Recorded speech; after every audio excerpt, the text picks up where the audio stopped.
This episode of Food Psych is brought to you by my online course, Intuitive Eating Fundamentals. If you're ready to break free from diet culture and reclaim the life it stole from you, learn more and sign up at christyharrison.com/course.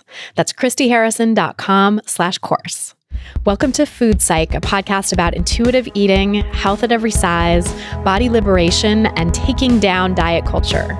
I'm your host, Christy Harrison, and I'm an anti-diet registered dietitian, certified intuitive eating counselor, and author of the forthcoming book, Anti-Diet: Reclaim Your Time, Money, Well-Being, and Happiness Through Intuitive Eating, which is available for pre-order now. Join me here every week as I talk with interesting people from all walks of life about their relationships with food and their bodies. And by the way, on this show, we bleep out diet culture stuff like weight and calorie numbers, but we don't censor swear words or other adult language, so listener discretion is advised. Anti-diet revolution, we're for health at every size.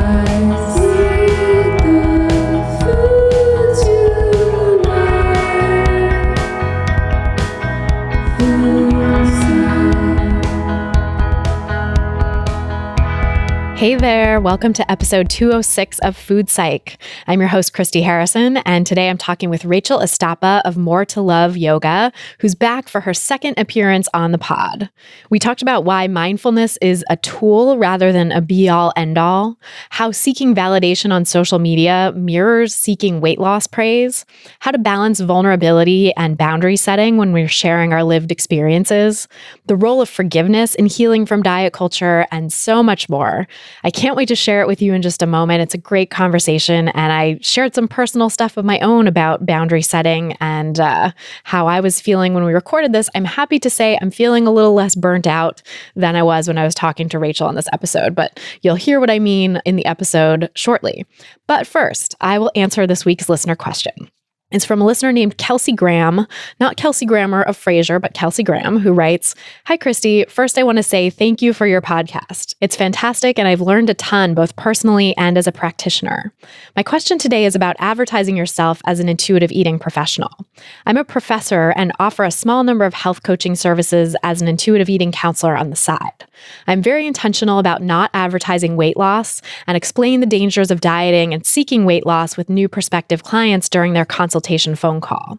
I've found that a few times this has scared people off. I'm not sure if I'm coming off too heavy-handed or if they're feeling like because I think dieting is bad and they are looking to diet, that I think they're bad, which of course I don't. But something seems to be landing poorly. Do you have advice on how you navigate this territory with new or potential clients in a way that's eye-opening but still encouraging for them? Thanks." So thanks, Kelsey, for that great question. And before I answer, just my standard disclaimer that these answers and this podcast in general are for informational and educational purposes only and are not a substitute for individual medical or mental health advice, or in this case, career advice. So this is a great question. I'm really glad that you're asking this question. And I know that we have a lot of listeners who work in the health and wellness field and who are likely asking themselves similar kinds of questions. So the first thing I think I would point out here is that it's okay if some people don't want to work with you because of your HAES approach or for any other reason, right? You're not going to be for everyone. And that's true of every professional out there, everyone in the world, honestly. You're not for everyone, and that's okay. And specifically with the health at every size approach and the intuitive eating approach, not everyone is ready for it. And the people who seem scared off by it just aren't a fit for you. And that's okay. They've self-selected out of your services, right? I definitely understand the feeling of like worrying that you're coming across as telling them that they are bad. And of course, we don't want to shame anyone who is seeking weight loss, right? And I'm sure that's not your intent. I doubt it's even necessarily the impact that you're having, because I'm going to point out a few things that I think are more germane to why these people aren't working with you in just a moment. But of course, for all of us in the intuitive eating and health at every size field, we have to be sure to point out that it's not dieters that we're criticizing. We're anti-diet, but we're not anti-dieter, right? We're not against the people who are doing it. We're not against people who are wanting to diet. And in fact, we completely understand the pressures on people that would lead them to want to shrink their their bodies, right? We're fighting against diet culture. We're not fighting against the people who are participating in diet culture, unless, of course, those people are harming others through their actions, right? We can fight against people in positions of power who are harming others through their participation in diet culture, but we're not fighting against the people who are just everyday dieters, right? Who are wanting to lose weight, because of course that's understandable in diet culture.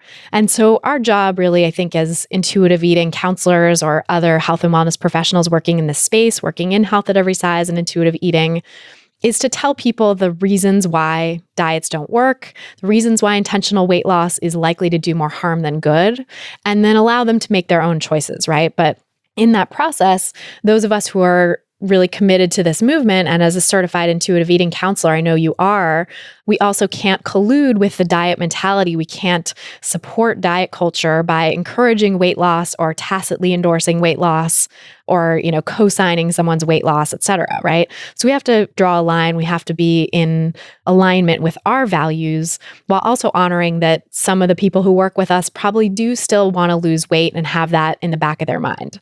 And it's a really different thing for someone to have a desire to lose weight and to say something like, I still have this desire to lose weight in the back of my mind, but I know that it hasn't served me in the past. And I'm really interested in exploring an approach that doesn't focus on weight. I'm interested in exploring intuitive eating and, feeling freer in my body and feeling more accepting of my body at this size and making peace with food. That type of person, the person who's like, I have a desire to lose weight, but I'm still interested in exploring intuitive eating, is very different than the type of person who is scared off by your approach.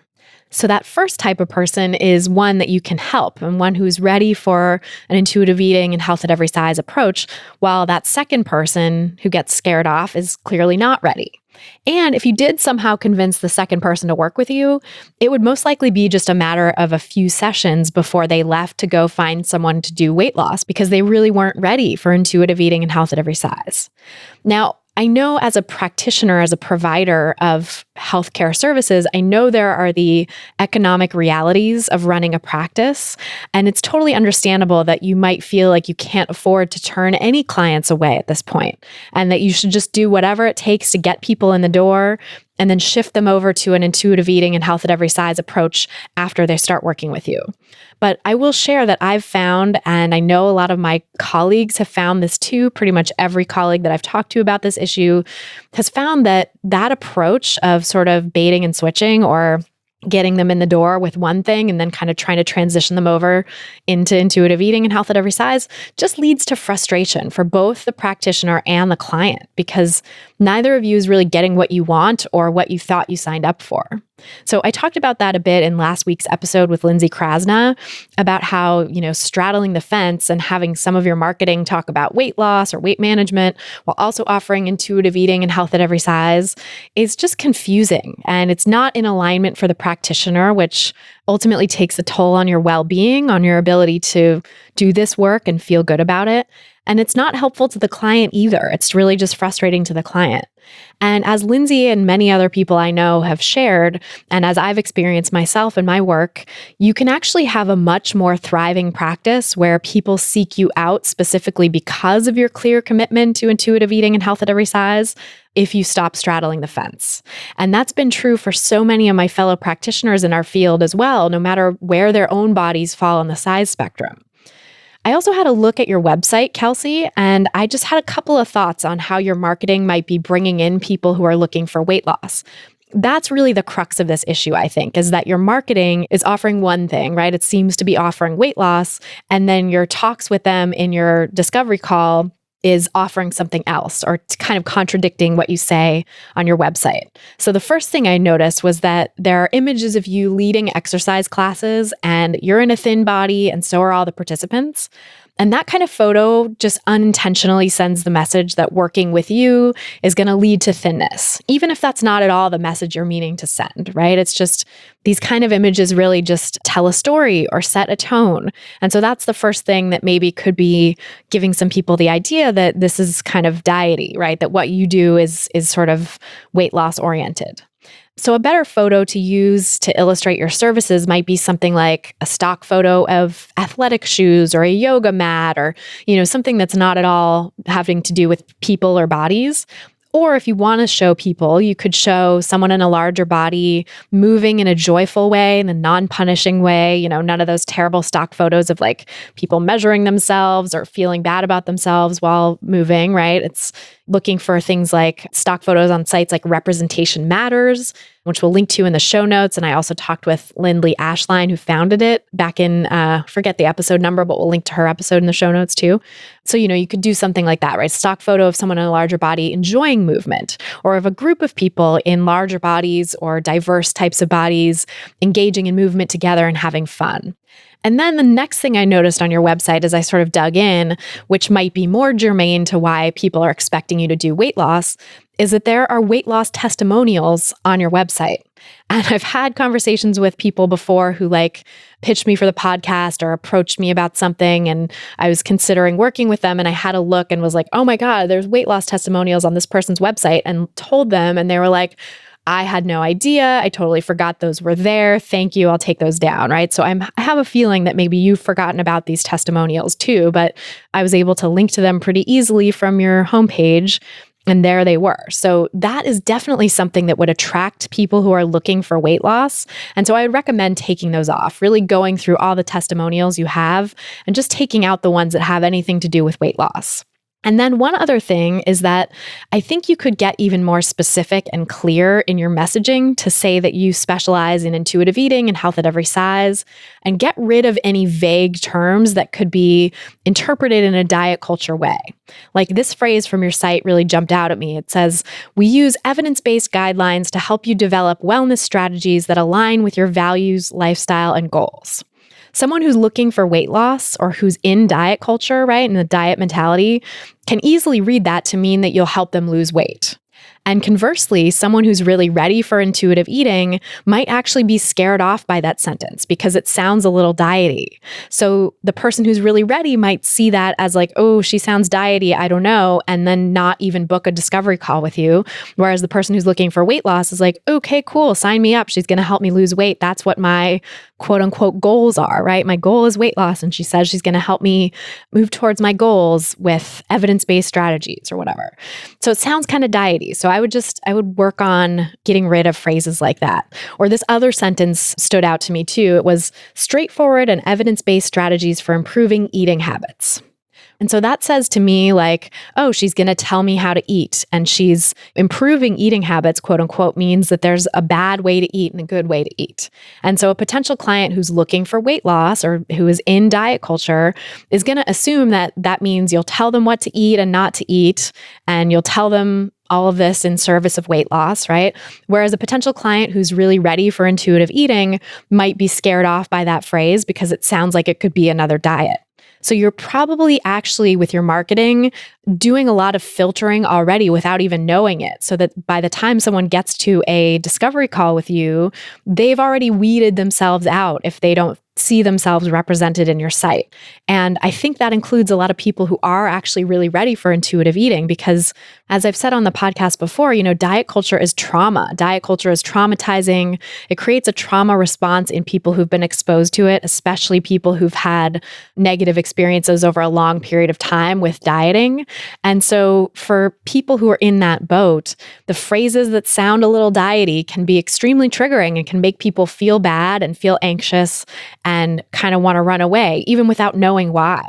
And so really, I think as anti-diet and intuitive eating providers, it's our job to strip away that language that can be so triggering of diet culture and not bring people back to that mindset, not take people back to that anxious, bad, yucky feeling place, but instead to give them a vision of what's possible, a vision of something completely different, completely outside of diet culture.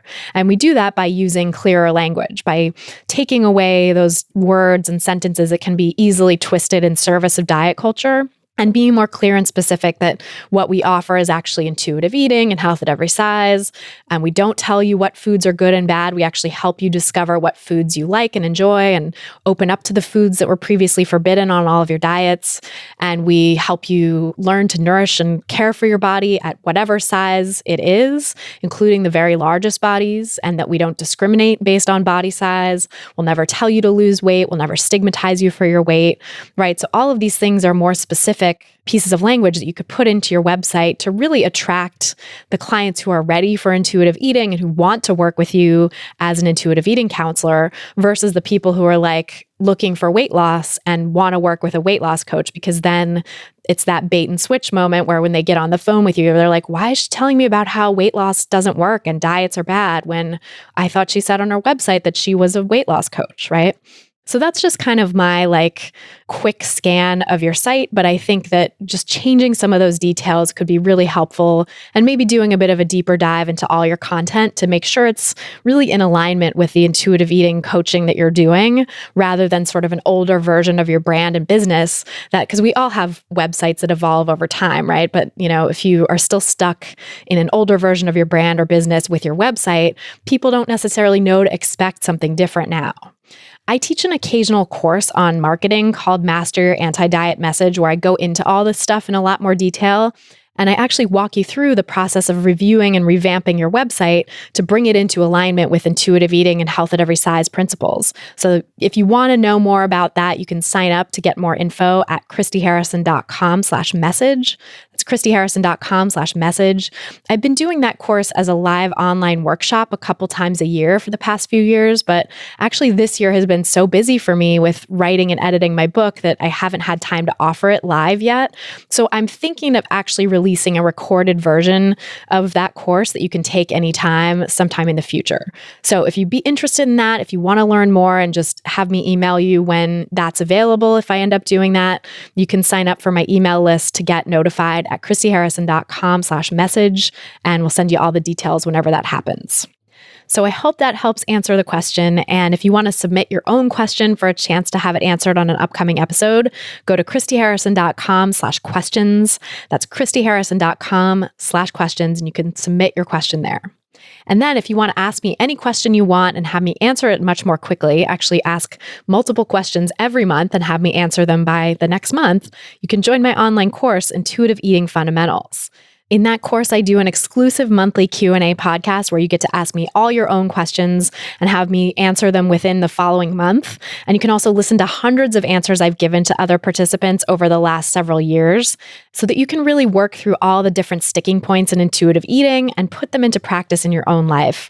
Plus, you get 13 modules of audio and written content teaching you the principles of intuitive eating and walking you through some of the problem spots that people have with them so that you don't turn intuitive eating into another diet. When you join, you also get access to our private community forum, which is exclusively for course participants, so that you can have daily guidance from me and my team, as well as hundreds of other great people who are on this intuitive eating path with you.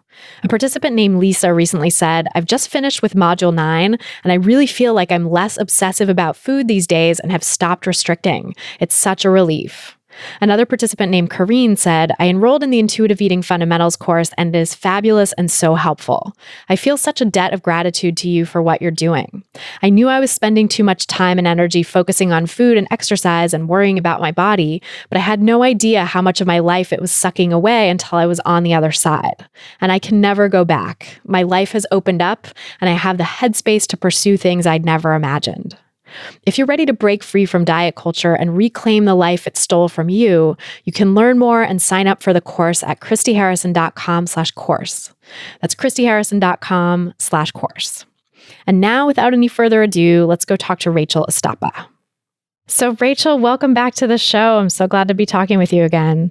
It is so good to hear you. I can even visualize our last conversation that we had together. And we hung out maybe like a year or two ago in Nashville. So very happy to be back. Yes. Oh my God. It was so nice to hang out with you in person and experience Nashville for the first time too. That was so much fun. Yeah.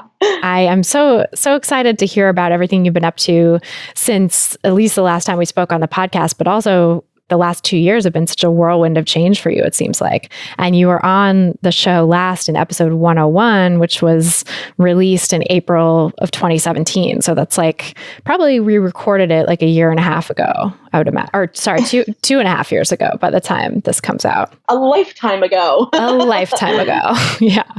Yeah. So catch us up. What has been going on in your world since then?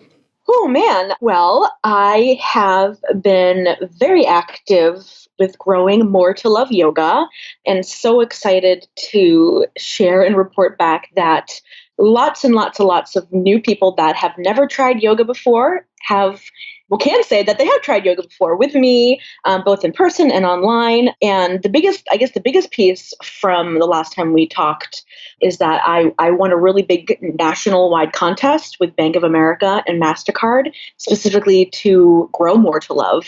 So it's been like a whirlwind of having my visibility increase, but also just people understanding that I'm a larger body and larger bodies can do yoga and love it, and that it's something that it's so timely and exciting. So there's been so many cool projects that have originated from just the desire to incorporate and include more people in wellness, in yoga, without requiring anyone to change anything, which I think is what we're all craving, right? That's the heart of your work. That's the heart of my work. So it's just building on what me and you live for ourselves day to day with other people. So it's been amazing. That is so cool. And yeah, I've really loved seeing this trajectory for you.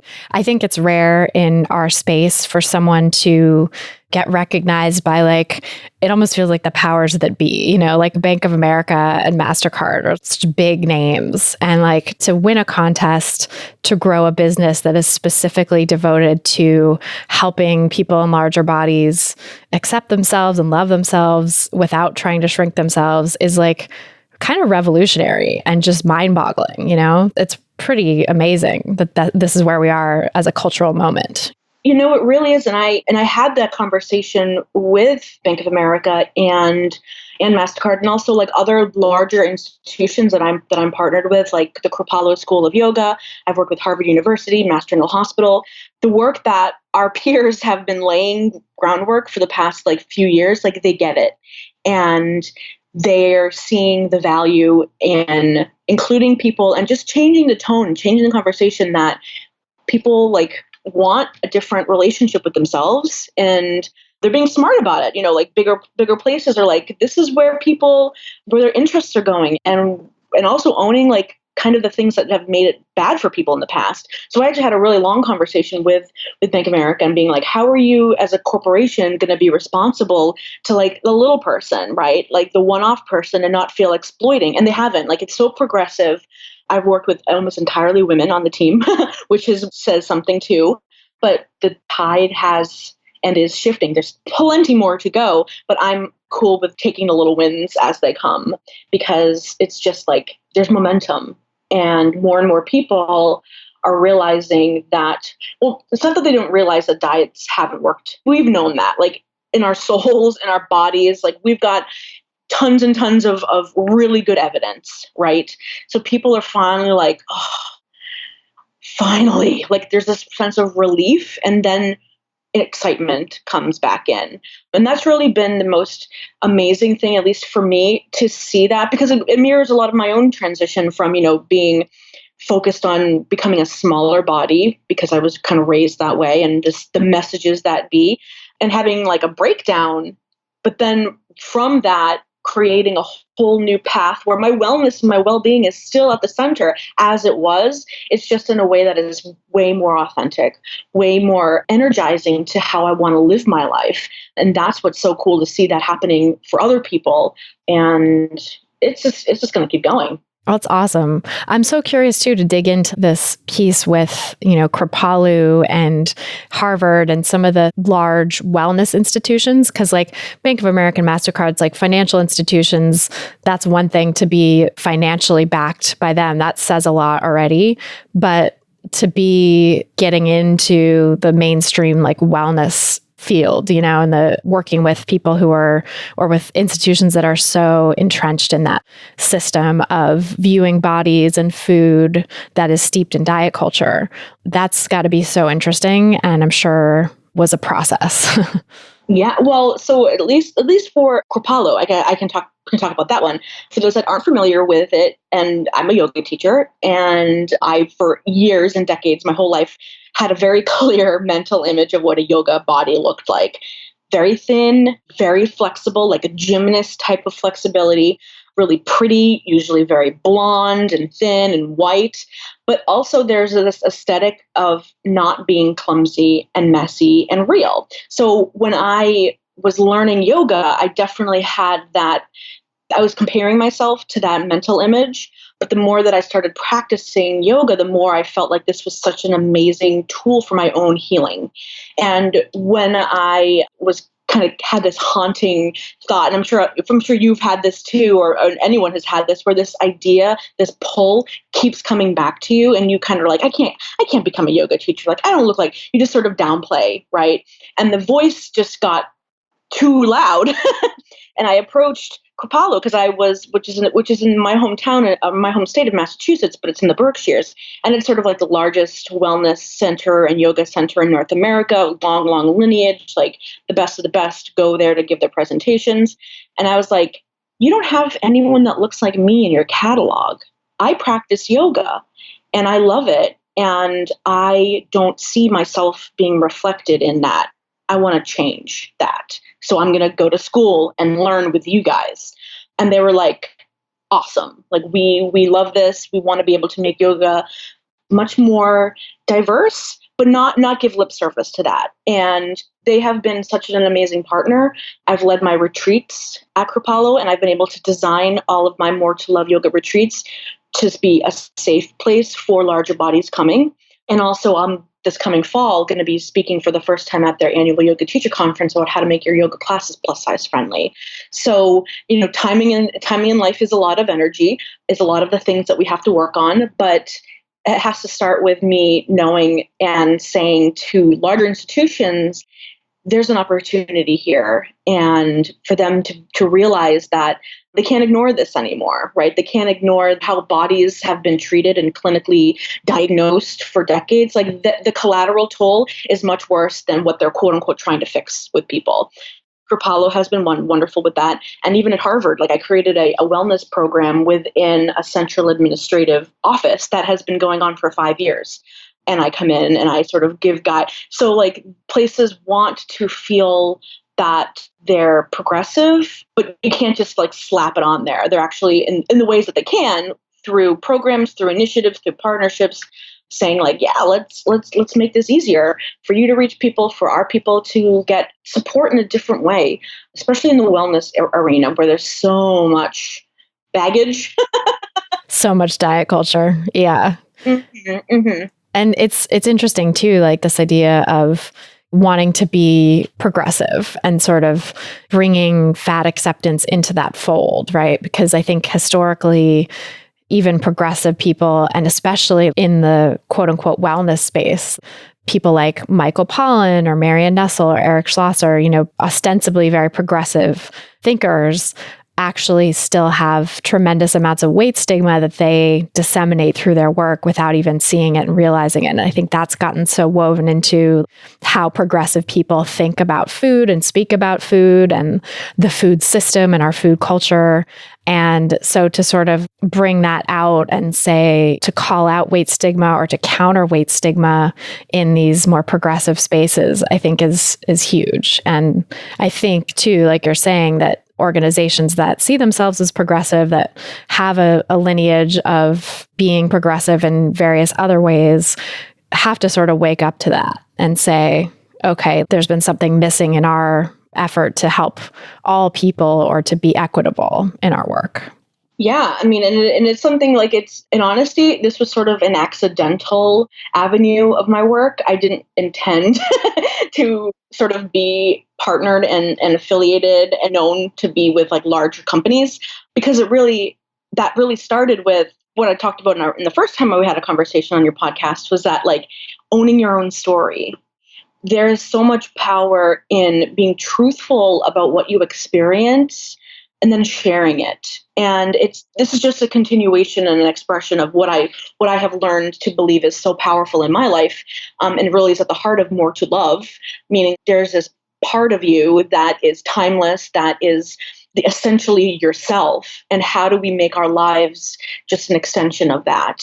So the opportunities that we take, the thoughts, the media that we consume, it all plays into it. Like, I have a very big picture view of how my life integrates, but but what are the little steps day to day? Like sharing about my body image struggles, sharing about my body image triumphs, my yoga. Like none of what has transpired with like on a bigger stage would have been possible if I didn't take that time to really dig within and get the help and support on like the Rachel level, which is what I think the visibility has allowed other people to do. Allowed other people to say like, wow, other people are having these conversations about like being traumatized by years and years of dieting and the diet culture and just the whole like nexus and just ecosystem of that. I'm allowed to say, hey, wait a minute, this isn't really working for me. Whose definition of wellness am I using? Right? Like whose version of health am I using? And even those terms, like I get asked a lot, like, what does wellness mean? What does health mean? And I'm like, if you go look into a medical book, like there's a gazillion different definitions, and that's kind of the point. You know what I mean? Like it's such an intimate, personal resonance that we won't have an answer. We won't have like a crystal solid platform for what does it mean to be well? What does it mean to be healthy? And I think that's a good thing, right? I think that's a good thing overall. So as much as corporations and like bigger places are navigating what this wellness world means, so are we as citizens. So are we as individuals. And it's just nice to have it when things sort of align. Yeah. Well, you mentioned too the visibility piece and that your visibility is helping other people and definitely, that sort of representation really matters. Representation matters, right? As we always say. And as the name of a wonderful stock photo site as well, representation matters. Yes. So it's really awesome that you're able to give that to people. And I think your audience, I'm sure, is being really touched by that. But for you, how is that? We were talking a little bit off mic about the sort of challenge of visibility and vulnerability and sharing yourself and having, now this bigger spotlight on you. Yeah. How has that changed your own way of navigating vulnerability and maybe necessitated some boundaries that you might not have had to set before? Yeah. I mean, in all honesty, that is the balance that I'm personally always the most aware of. So I'm pretty open about the majority of my life. Like I have anxiety and low-level depression. It's called dysthymia. And, I've had that forever. And so a lot of times there's this ebb and flow of how I feel about myself and my contributions in the world. And after the Bank of America commercial, so I created a commercial with Bank of America and it went national. It was like people were texting me and being like, I just saw you on TV. I'm like, oh my God, this is crazy.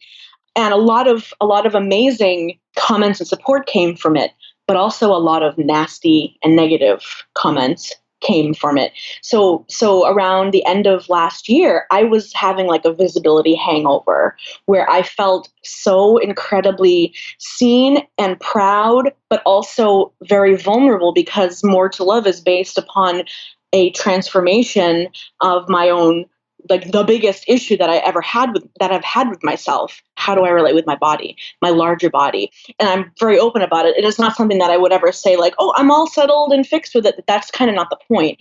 That it is a relationship that I will be in with for the remainder of my life. So what I really learned from it was that being visible and being known for something that you believe in does not mean that you also don't have fear and tenderness around it. It's almost like I became so much more aware of what were the parts of me that needed extra TLC.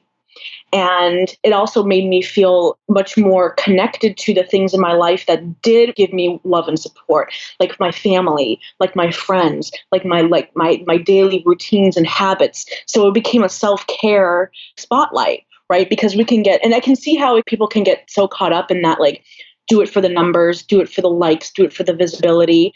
And it can be exciting, but I knew that that race was pulling me off my center. And I'm best when I'm aligned. So I kind of took a little bit of a break for about maybe a month or two where I didn't post much on social media. I didn't actively promote anything because I was like, I need to just reground. I need to recuperate. I don't want to go down the path of always feeling like I'm chasing, right? Because that's just not ever going to be, you're never going to get there. And I'm always about like, what's the intention of this? what's the heart and soul of my work?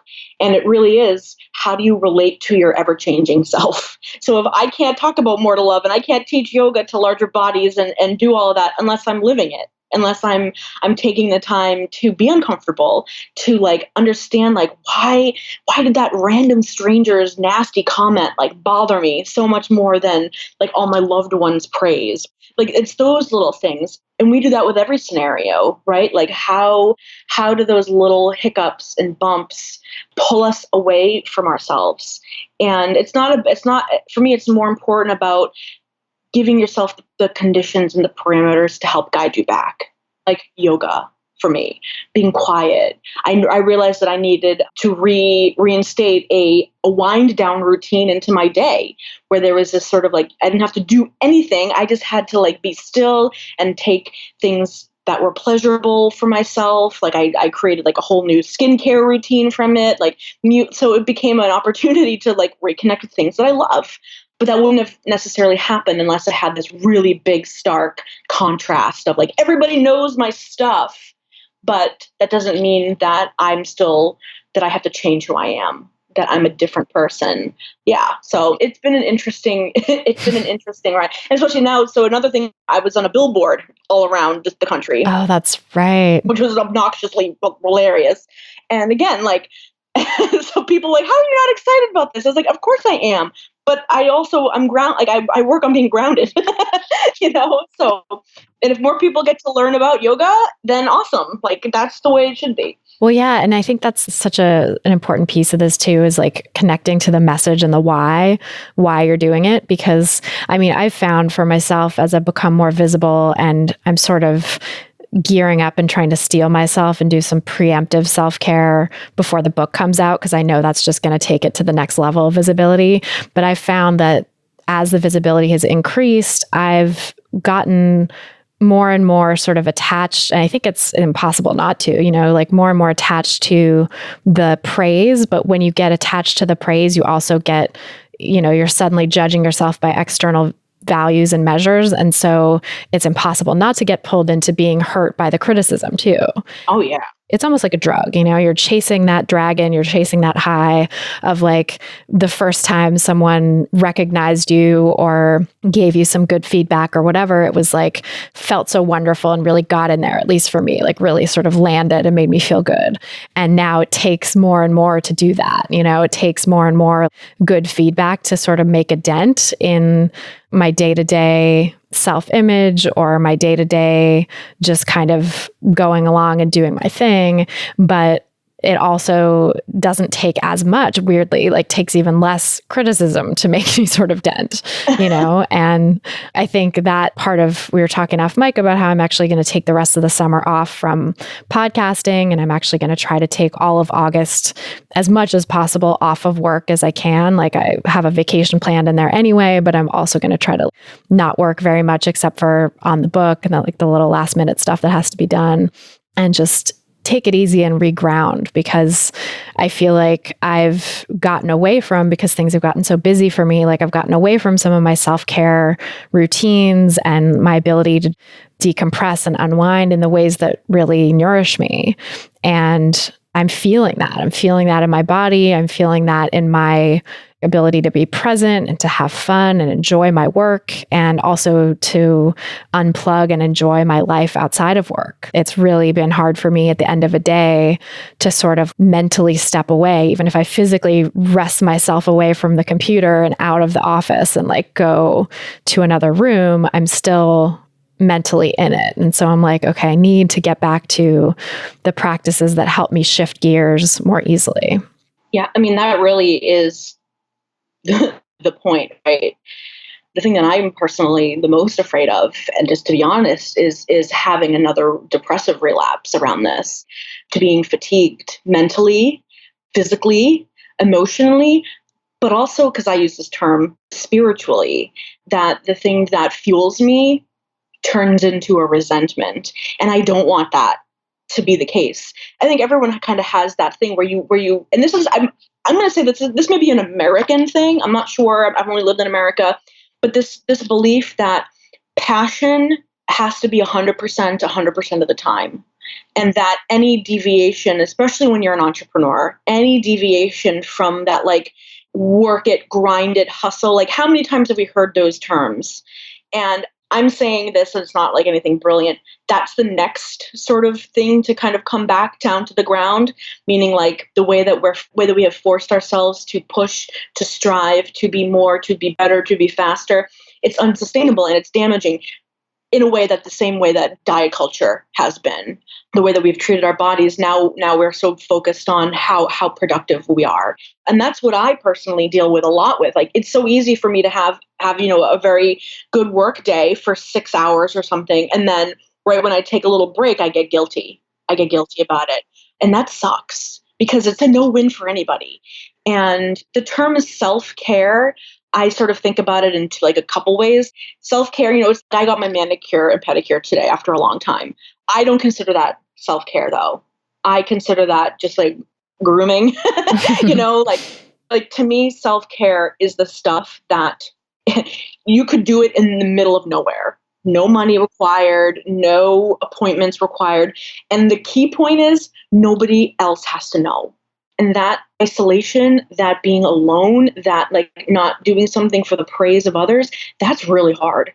And we're in that, especially when our businesses are so tied to our identity. Your work is what you believe in, and my work is what I believe in. And then to know, like, well, who am I outside of this? Like, and also, who am I outside of having a past with body image struggles? And those are really hard questions. And they're not going to be answered tomorrow, but we have to be able to sit with them because we're talking about like quality of life here. And I think all of us feel unbelievably heartbroken when our lives, when there's this big gap between what we know is possible and right for us, and the gap is when our life is just chaotic and it's just happening around us. And that can happen if you have a business, a family, like it doesn't matter. Like we're all equal in that way. But I think it takes understanding that less is more when it comes to self-care. It doesn't have to be a grand retreat or an epic adventure. It can be something as small as, turning off your phone before bed. I love that. Yeah. And I say this a lot in More to Love, and especially in More to Love yoga, that like the littlest things, like if it takes more than like 2 minutes to do something, I'm not interested.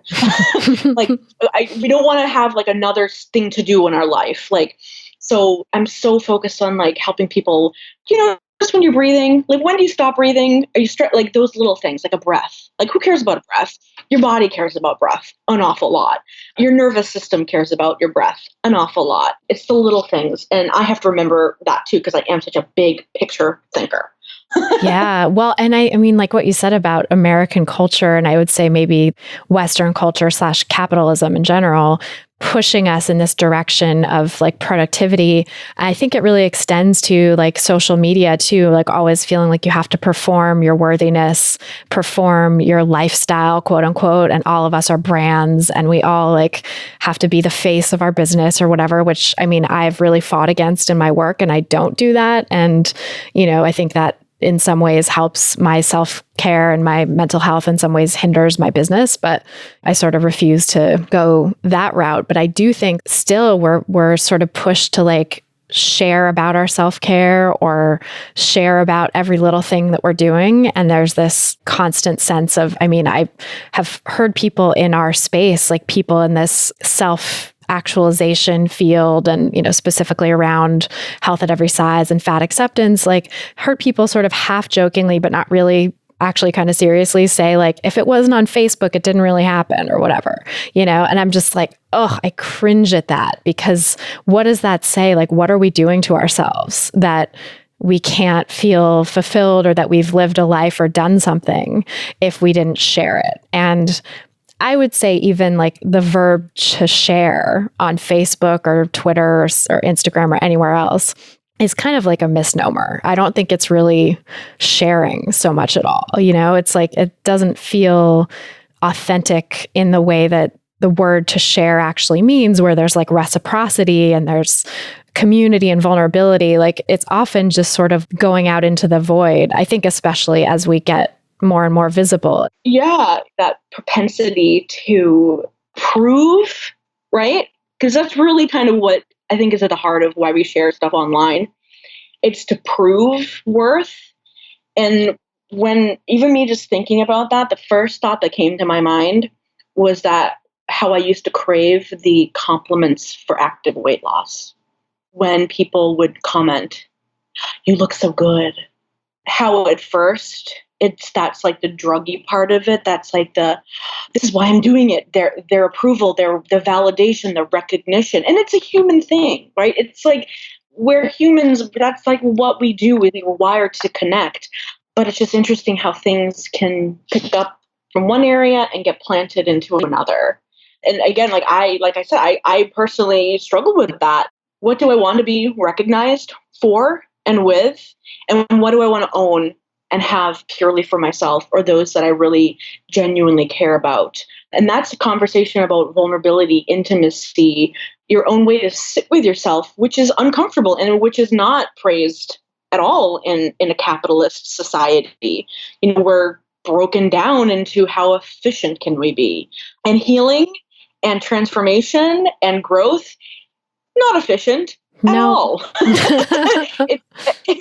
And like I think I may have even touched upon this in our last conversation, that like we operate in like two ways of time. Like there's the time that you can put on your calendar and schedule it, and like, oh, I got a doctor's appointment here, I got that. Very good for navigating the world. But then there's that deeper part, that stuff that happened years ago will not make sense until probably 5 or 10 years from now. And that's the long game. And I'm the type of person where I'm much more interested in that aspect, that evolution, that process. I think I'm like almost obsessed with that. Like how does something start somewhere in your life and as an idea, and the connections, and it just evolves and flows and becomes something. I mean, that's creation. That's like the beautiful part about what life can be, is just like letting things evolve naturally. And when we try to control, right, whether that's through restrictive eating, whether that's through restrictive working out, whenever we try to like put reins on a natural process, we suffer for it. And bodies, tech, jobs, families, doesn't matter. Like whenever we're trying to rein in something that is timeless about us, it hurts. It makes us feel sad. It makes me feel sad. So it's not an easy conversation. Again, Christy, our conversations go into like these like esoteric. I know. Food. In my world, it's all connected. Same. And I think especially the sort of connection between diet culture and capitalism is something that I've been thinking a lot about lately, because of my own patterns that I've been feeling, the pressure to perform, the pressure to be productive, and thinking about the parallels, because I just wrote this whole book about diet culture and like the parallels of how diet culture pushes us to think in these certain ways and to always be performing health or now in this day and age of the wellness diet, as I call it. It's like we're performing wellness in this particular way. And there's this idea that like, yeah, I think one of the things people have to mourn when they give that up, when they give up dieting and the wellness diet and come to intuitive eating, they have to sort of mourn that like they don't have a metric anymore to judge themselves by. And those metrics can be really addictive. And they don't have the sort of social praise that comes along with posting your workout on social media and having people be like, great job, or like your weight loss journey or whatever, and having people give you the praise for that. There's no way to sort of visually, I mean, people try on Instagram by sharing pictures of food and stuff like that, but there's no way to sort of easily capture moments in this journey that I think also are private moments to begin with. And so it's very hard to share some of these like private transformations of quiet discovery of like, oh, wow, I thought I liked this diet food and it turns out I really don't once I'm allowed to eat the thing that I really want or whatever. Those moments aren't quite as praised and as socially valued in our society as like, look at this person's before and after picture or whatever. Yeah. And I've used that word too, the mourning of the structure, of the hope of what diets offered, right? Because in reality, they were like 99% hope. And when that doesn't come to fruition, even though it was not maybe a great thing for you, there's still a loss. And you can't skip over that, right? And that sometimes I think causes some frustration even with intuitive eating, definitely body acceptance, body love, is that things happen in an instant. That, you can go from one day being all about weighing less, and then the next day you're embracing everything. Like, it doesn't happen like that.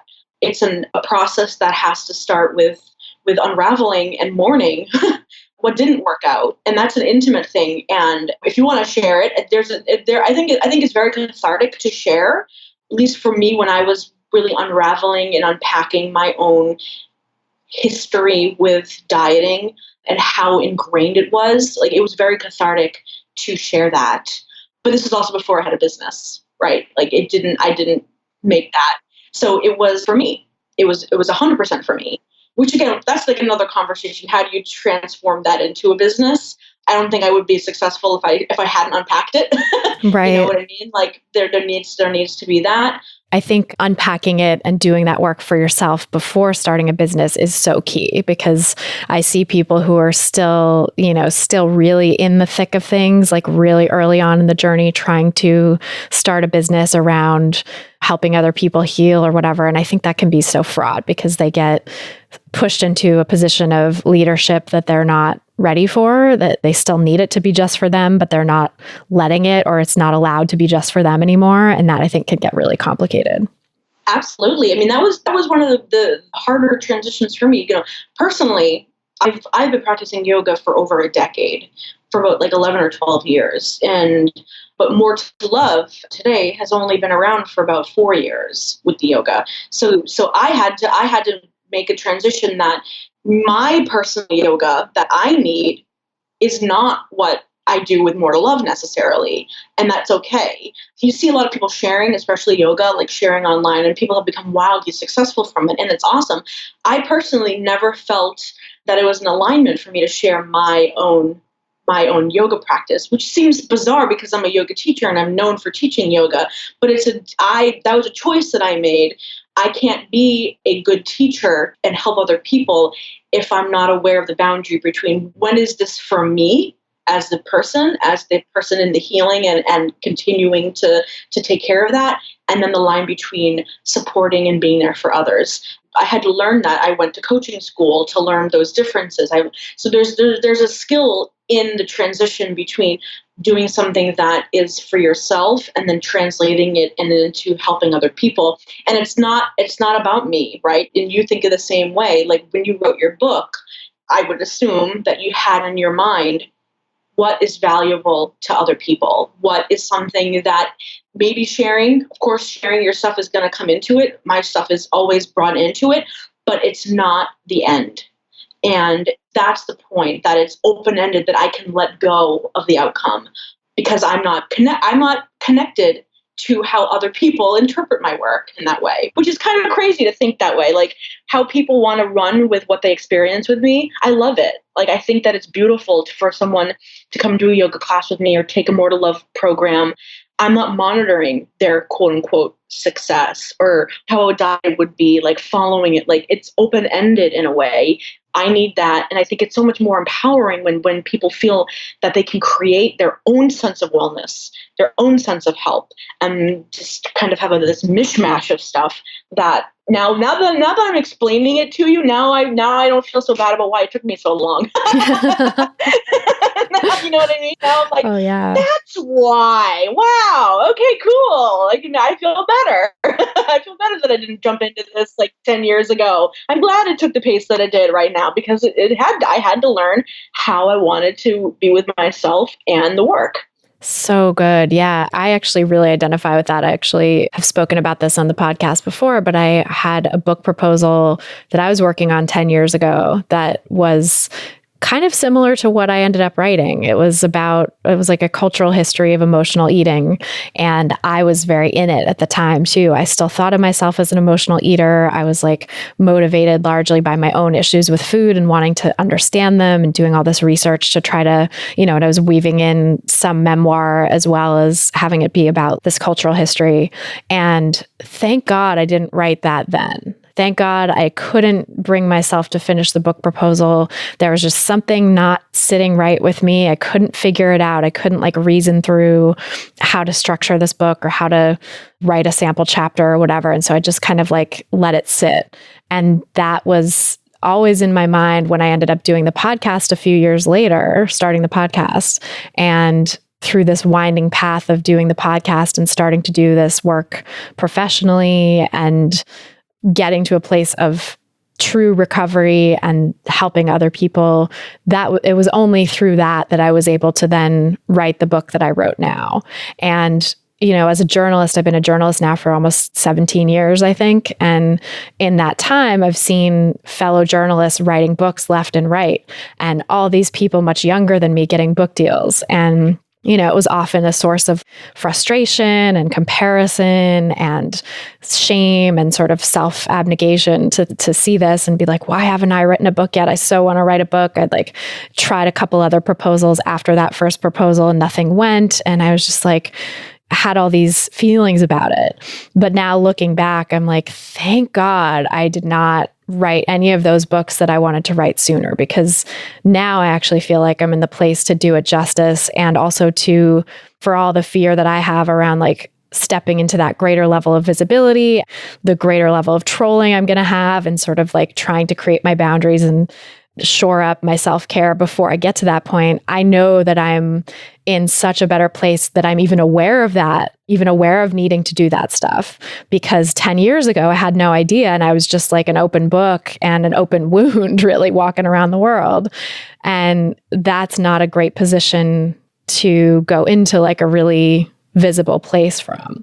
And I know people who do it and that make it work and are resilient and like able to come out of that. And that's awesome. I'm glad that I didn't have to personally put myself through that. Yeah. I mean, and it goes back to that. Our calendar time is not the deeper time. And I think it comes with age, right? Like I just turned 35. How I thought 5 years ago is so different. How I thought, and maybe this is now I kind of understand when people are like, it'll all come together, when I'd like roll my eyes at that when I was, 25, 30 and being like, when am I going to feel okay in my body? Yeah. When am I going to like get that book deal? I mean, now everyone's asking me, when am I opening a studio? That's what everyone's asking me. And I'm like, it's on my mind, but right now I'm like, you know what? I trust in how things work out when I do my homework. When nobody's looking in the quiet of my mind, in the quiet of night, in the quiet of my heart, when I'm doing my work, I trust that it'll all just pan out the way it's supposed to pan out. So people can ask, that's the expectations, right? That's, again, the same thing with dieting growing up, being like, oh, you'd look so cute if you just lost some weight, or, what about, it's that same, like those external voices. It's so hard to shake that. And it comes up all the time in every area. It really does. And I mean, I'm so struck again by those parallels, because I see so many clients and people in my courses and stuff having this desire for things to be different right now. And I so get it. I so get wanting to just, you're done with dieting, you're ready to change, you're ready to have an intuitive relationship with food and your body and just like drop it all and feel better. Of course, we want to feel better. Of course, we want that relief. But also, there has to be this patience and this sort of that glacial time span that you're talking about, of like letting that be here and be okay too. And it's really tough when there's oppression, there's actual oppression happening to people, especially like folks in the very largest bodies, right? It's like a very difficult world to navigate when you're in a larger body and when you're being actively shamed and experiencing discrimination all the time. Of course, you want it to change right away. And we just don't have that ability. We don't have our society isn't there yet to be able to change overnight. And there is no diet that's going to change your body permanently and quickly, and there is no sort of fast solution. So what can we do to be resilient and to be okay in that in-between state and to take care of ourselves and get relief when we need it? Like that's the thing, right? It's like having patience, but also having self-care in the moment. Exactly. And it goes back to, why do people meditate? Why do people find those patience, hope, like all the things that have been the theme of humanity forever? When it becomes like the lesson for yourself, when it goes from abstract to like, oh crap, like I'm not patient at all. I need to figure that out. Like that's a spiritual question. And you're right. And, and also there's a level, at least for me and for you, of privilege that like I have the luxury to spend ample amounts of time pondering life's mysteries. That's not the case for a vast majority of the world, and I'm aware of that. And so how do you make space for that? My reality and what is available to me is not universal for everyone. That, survival, health, like just fundamental well-being at like the basic level is not available to people right in our own backyard. And that's where, at least for me, that aspect of looking beyond yourself and being humbled by the stuff that you don't understand. There's so much, the more I go down this, the more I understand, oh my God, I know so little about everything. Right. But then I feel like then it transforms to, well, how can I be a good gardener to what I can have leverage over, right? And it's a balance, because we all want to, change the world and make it better. But even saying that, it implies that you know what's best for the world. You know what's best for other people. And that's still arrogant. That's still privilege, that you have the tools. And it just, if other people just did what I did, if that's not dieting, I don't know what is. Right. Oh. And that could be translated into social justice, everything. So I think these are complex for a reason. And it always comes back to me, what am I doing for myself? And sharing. Actually, I have so here's a little thing. Maybe you'll find this interesting. Every year around New Year's, I make a list of maybe like 3 to 5 things that are sort of going to govern how I'm going to operate in the year. And I just sort of meditate on it. I don't really know what's going to happen. They just kind of things that feel like lessons to be learned with the upcoming year. And here's one, number 3 for my 2019: share and invite, but let go of the outcome. Meaning that you can share your story, you can invite people to the table, you can invite people to come and experience, but you cannot control how anyone is going to experience it. You cannot control and do that. And I feel like that's so much of what we struggle with ourselves, with other people, and in society, that sharing without a requirement for them to obey. Yes. Which is so the thing with this work too, especially, and I know a lot of people listening probably feel this in their lives, where friends and family don't get it, right? That they're trying to recover from diet culture and don't want someone breathing down their neck about their body size or what they're eating, but having a really hard time conveying that to friends and family and wanting to just have everything change right in the moment. And I think that is something, that's a part of the practice too, of like just planting the seed, sharing and inviting them to your table, inviting them to like know what you know, maybe if it feels safe, but not expecting an outcome right away or at all necessarily. And trying to learn how to care for yourself in that too. Like, setting the boundaries you need to set to be okay with the fact that other people's journeys are going to be different. Other people might never get it, and that you still have to take care of yourself. Right. And that's vulnerability. That's the essence of, and also the essence of coming to yourself. Like if you can speak what's true for you and know that even if other people don't understand it, that it's still true for you, that to me is a definition of confidence.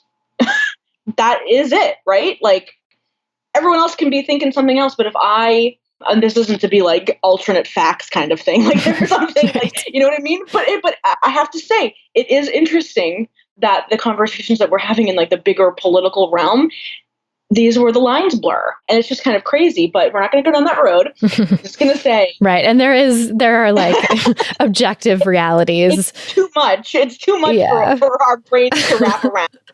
And that's why I always say, notice my breath, notice my butt in the chair, do I have water nearby? What's going to be for dinner? Like this, they sound so boring and so simple. It's so simplistic, but it's the shit that doesn't make us lose our minds. Right. The basic self-care, the day to day. Yeah. I was just reading this piece. I'm not sure if you saw it or not, but it's about how mindfulness might actually be sort of a balm to capitalism, like in a way that opiate of the masses type of thing, where it's a way that we learn to navigate the vagaries and horrors of living in a capitalistic society that puts all this pressure on us. And mindfulness can sort of help us get through it and be resilient to it. But in the process, like if we sort of interpret it as just a only self, sort of like a self-serving thing, the way that it's been sort of packaged and sold in Western culture a lot recently, that it's never going to lead to any real social change. And for there to be any sort of revolutionary potential with mindfulness or, similar spiritual practices, that it can't be divorced from the ethics of it. The idea that I can take care of myself, but also I want to extend this compassion outwards. And I just thought that was really, really interesting to ponder because, I definitely have this dialectic in my life between getting really heated and just reading the news all the time and being really in it with all the injustice that's going on in the world and feeling like I'm just going to claw my eyes out or, tear my hair out or something because I'm so upset. And then trying to figure out a way to channel that energy in a productive way, but also dial it down so I can take care of myself and unplugging and not looking at the news and not looking at social media and just sort of being in my cocoon and taking care of myself. And I think there's that ebb and flow that happens for me and that maybe has to happen for everyone if they're doing social justice work, because the term self-care, I've learned recently, was originally coined by, I think it was by Audre Lorde, for social justice activists. It was a term she used for activists to be able to fill up their own cup so that they could go out and then continue to do revolutionary work. And I think that's really so interesting to think about mindfulness and yoga and these sorts of practices as a part of that dialectic, as opposed to just something that we do in our own individual life and never share or never come out of that in order to engage with the larger world and try to change the world. Yeah, I mean, in the yoga sutras, the ancient texts of yoga, the first line is, now yoga begins, meaning that every time you have a breath, there's an opportunity to practice yoga. And the second and third line has to do with, and the point of yoga and mindfulness is to end the chatter in your mind. Meaning it's not the end, it's a tool. And you're right, there's so much self, what's it called, navel gazing, that you're doing these things and just doing them in and of themselves makes it sanctimonious. No. It is the ethics behind it. When you are coming from a place of steadiness and balance and are discerning between what's essential and what's not, then you can actually go out into the community and be of service. Even in yoga, there's a whole lineage of yoga called karma yoga, where it is about service. And a lot of the larger faiths have that. And you don't really see that. I know yoga studios around here aren't and now we're going to go volunteer at the local, and that is the missing component. And while people want to feel less stressed, want to feel this way, you have to ask the question, because why? What will that alignment, what are you going to do with it? Right. And even if I have to answer that question, I'm like, oh, and I think about that all the time. Right. And it's sort of and then what? From that less stressed space, then what? And that's kind of what the article is talking about. I've seen it floating around, and I think it is really interesting. But yeah, the point of yoga is to help you.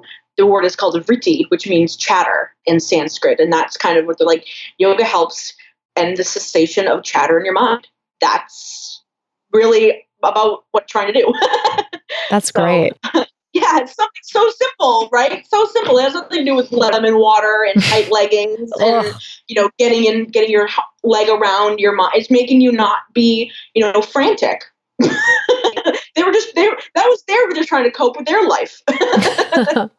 I love that. Yeah, it's like an anxiety reduction strategy. It's a way to, cope with that mental chatter. And the mental chatter is so much of what keeps us stuck, right? Like, I mean, I always try to point out with the podcast that I'm not just doing this because I want individuals to be able to feel freer and stop dieting and like enjoy their lives more. I love that. I want that for everyone listening, of course. But I don't think that's where it ends. I think it also extends to, like you said, what are you going to do with this new capacity now? What are you going to do with that extra mental space? And you don't have to answer that now. Like folks who are struggling and in it, maybe that's not the question you need to be asking yourselves, but maybe it is. Maybe like if you're really in it with an eating disorder, you need a sense of what purpose will this extra mental space serve once I can have it back from my eating disorder? Like, what do I want to do that is bigger than this? And let that drive you, let that help you move towards recovery. Not everybody knows what that is. I didn't know when I was in my 20s struggling with disordered eating, like what the purpose of my life was. So I think asking myself that question then was like panic inducing. But I know some folks who do feel really, really inspired and galvanized by this idea of like, I know that I want to fight to end racism, or I know that I want to work to help reproductive rights, or whatever it is that you're passionate about. And this eating disorder, this dieting, this chronic dieting is getting in the way of that. And so let me like try to reconnect with my why and my purpose in order to be able to drive towards a life where I can actually have the capacity to do that. Amen. I mean, yeah, it is so much bigger than our own immediate needs. And as More to Love, I'm thinking of that now. I'm thinking beyond the like week to week, month to month. I'm like, what do I want this to look like in 5, 10, 50 years, right? And also, what if something happens to me? Does that mean that this work stops? I don't want that to happen. Like, I want this to continue in whatever way that it will. So I think that's just the part of us all that when we look so inward, there's only so much more you can find. Like, I feel like in my life, there's no like mystery rocks that I have not like looked under. Like, you know what I mean? Like there's no, I've done the terrain, I've done the scan. It is what it is. And now it's going forward, and helping people do that is enjoyable because it's me. It's an expression of me, and my work will always be an expression of me, and it could change, and I'm open to it changing. Like it could be 10 years from now, it could be like doing something completely different. I have no idea. I'm not actively doing that, but I understand that's how life goes. And the same with healing. Like you can't map out your healing in that like finite of a way. And that's what freaks people out, because we want the certainty. And that's to bring it all back home. That's why diets were so appealing. It had a plan. Follow this step. You can expect this. It will take this long. You should expect, X pounds per week. Like, oh, assurances. Oh, that's what sells. So we're not stupid for falling for that either, right? Like it's not like we're like idiots that we're like, oh, it makes sense that to have those insurance. Like, I followed weight loss programs because I genuinely believed that would have helped me. And like a lot of the stuff, there's even that sort of like forgiveness that has to come into the conversation, and that's something on the individual level, but also as a community and a culture. Like, how does forgiveness look in healing? And especially, with family members who might have been purveyors of diet culture or indoctrinated someone into dieting before they gave consent. Like, how can you forgive or make forgiveness a possibility? Because I don't think people should push themselves to forgive either. Sometimes that's, just more of the same, like, I should be forgiving, so I'm going to, Yeah, you can't force forgiveness. You can't. It has its own time frame. Yes. Going back to that sort of glacial pace that we were talking about. Like, we all want it to happen so much faster, but it really needs to have its own timeline. It's also tricky and messy, and so much like yoga in that sense, actually. What you were talking about with the sort of messiness of not looking perfect or looking like the person with their leg behind their head or whatever. It's your own sort of internal messy process. Embrace the messy. It's going to be okay.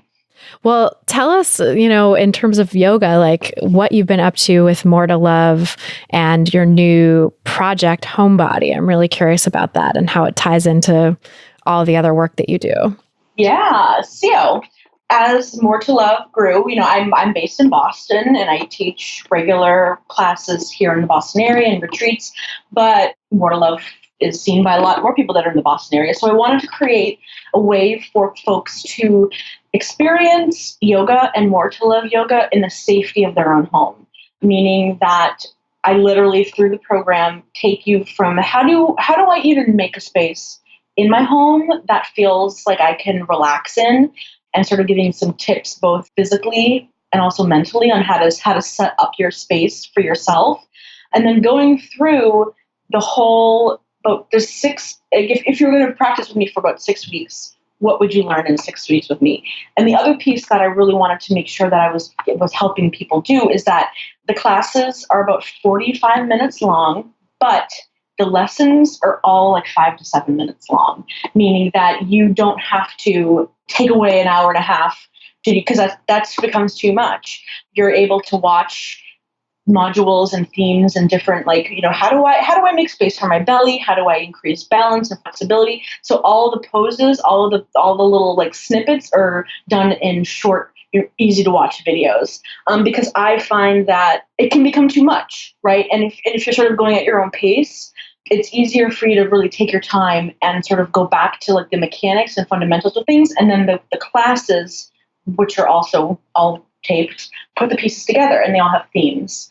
So it's called Homebody. I think we already said that. And it really was this way to, make your literal home a place that feels safe to practice yoga, but also what are the mechanics of practicing yoga in a body positive way, getting really honest about your belly. What do you do when you want a forward fold? Or how do you sit comfortably? How do all these props that people use and see, what are they for? Do you really need them? What do you need? What don't you need? So it's very honest, no, it's not flashy or bearish. It's just these are the simple, easy steps that it takes to do yoga at home, daily, whatever you need. And it's been when I launched it, I didn't expect it. The people that participated and joined it was way more than I had expected, which is awesome. Which is great to have.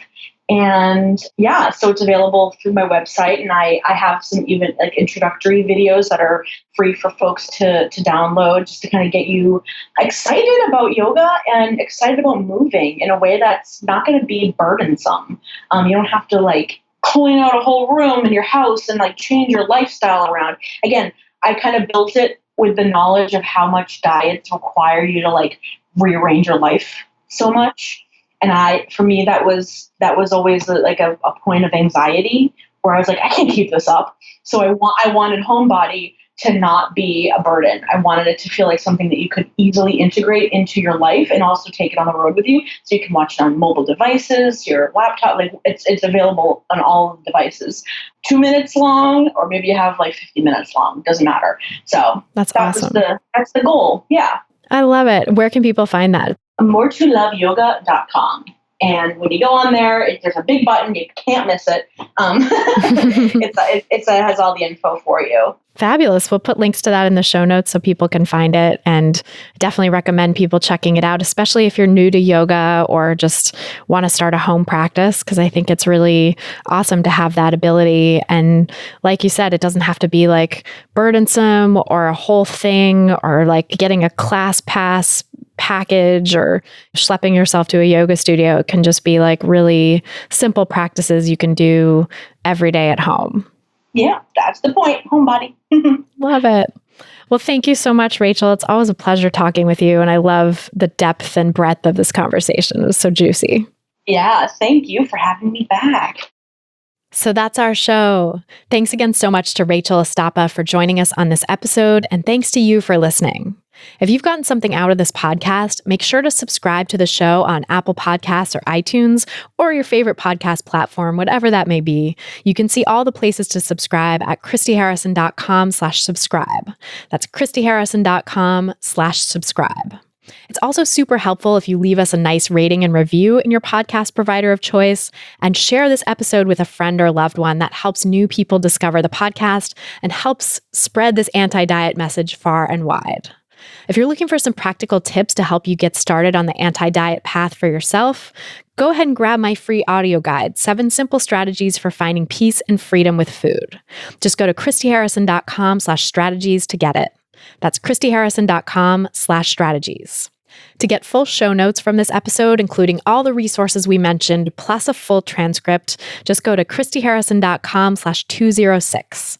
That's christyharrison.com/206. And to get the transcript, just scroll down to the bottom of the page and enter your email address where it says Get the Transcript. This episode was brought to you by my online course, Intuitive Eating Fundamentals. If you're ready to make peace with food, break free from diet culture, and reclaim the life it stole from you, learn more and sign up at christyharrison.com/course. That's christyharrison.com/course.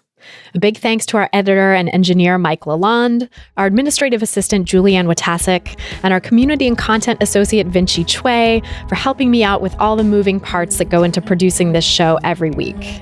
Our album art was photographed by Abby Moore Photography and designed by Meredith Noble, and our theme song was written and performed by Carolyn Pennypacker Riggs. Thanks again for listening, and until next time, stay psyched.